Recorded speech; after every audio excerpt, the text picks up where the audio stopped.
Hello, my happy shiny puppies. This is Melody Fletcher, author of Deliberate Receiving. Finally, the universe makes some freaking sense. And this is Wednesday, day 10 in my 30-day video challenge. Woo! So today, I'm in a very contemplative mood. Today, I want to talk to you about something that I hinted at in the first video in this challenge, which was that this year I've really been challenged to let go of any last defensive mechanisms that I have, to kind of let all of it go and let the energy just completely flow freely through me, which as somebody who is sensitive to energy is not necessarily an easy thing to do, because you can get the shit kicked out of you pretty good if you're not stable. But as I've been teaching for years, and the insights that I've received for years are that it's not about protecting yourself, it's about stability. And so it's not wrong to have the walls up, but they're only there as a temporary mechanism until you get that stability, and then you got to take them down. And so I was challenged to sort of let go of any last bits I had. And the question that then came up for me was, but what about boundaries? What do I do about boundaries? You know, because aren't boundaries a sort of defensive mechanism, or don't they fall into that category? If I just completely go, bring it, you know, how does that work? So I had to have some manifestations in real life to kind of show me how that would work in real life. And of course the answer was simpler than anything that I thought, you know, because I've got pretty good boundaries. I've been practicing setting boundaries for a long time, and consciously, deliberately setting boundaries for a long time. And so I have perfect trust in myself that I will set a boundary. If you cross a boundary of mine that I didn't know was there, I'll be real quick to communicate that. And if I know it's there, I'll be real quick to communicate that.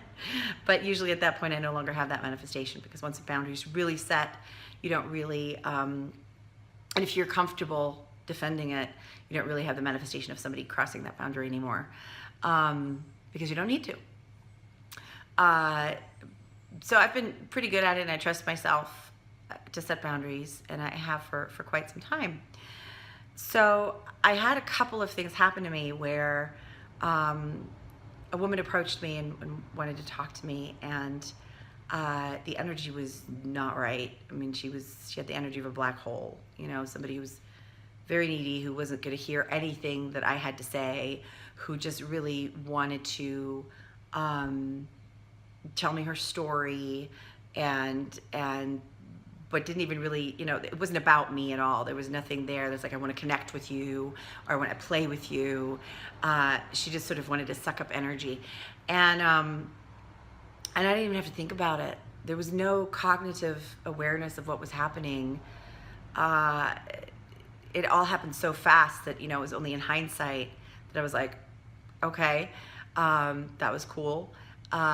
Because, you know, she approached me and I just noped the hell right out of there.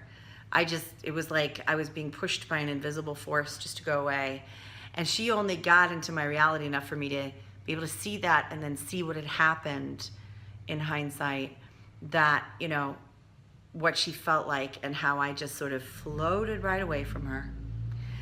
And recently I walked into a conversation that was not the energy that I wanted to engage with. Two people were arguing and had nothing to do with me.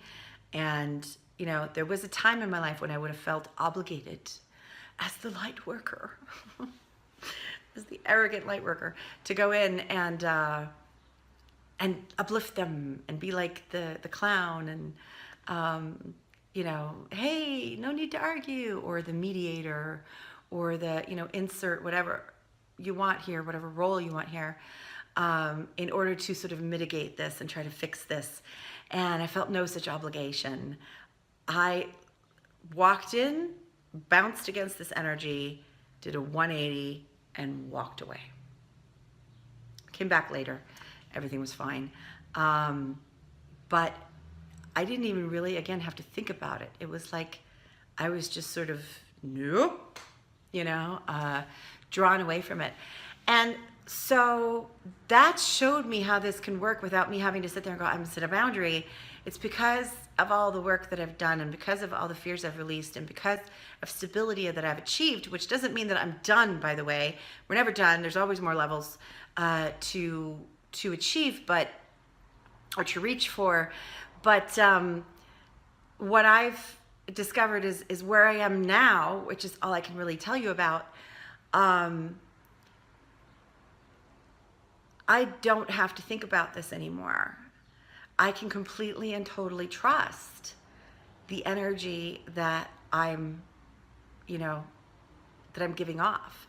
I can completely and totally trust the reality that I'm creating, which is, it is a completely different level of trust than I've ever had before. Because I realize that there's really no more fear.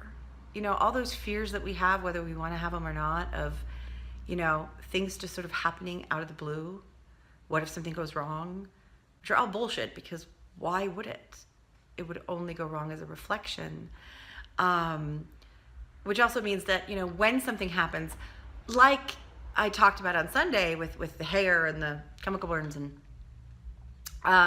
when I have a negative manifestation, it doesn't make me feel powerless. It's not like, oh, this happened randomly. I'm like, no, this happened for a reason. I'm gonna figure out why.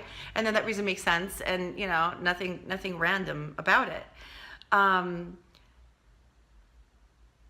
It allows me an incredible amount of freedom to just sort of, be that happy, shiny puppy that runs around in the world, just sniffing everything and just, loving everything and having that sense of adventure and that sense of fearlessness and safety and security and trust in the awesomeness of my reality. Honestly, some of this I'm only just putting into words right now as I'm speaking to you guys.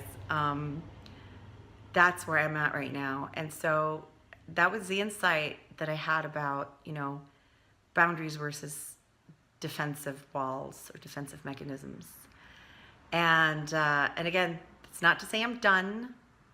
No one's ever done, but this might give you a glimpse of what's to come, or you might fondly look back on this and go, oh yes, I've been there, Melody, well done for getting there, and can't wait till you get to where we are. So hopefully this was useful to somebody out there, and it's getting you kind of excited about doing this work, which sometimes isn't easy, but oh my God, it's so worth it, you guys. It's so worth it. So, so I will see you tomorrow. And in the meantime, happy shiny puppy hugs for everyone. And thank you for bringing your light to the world.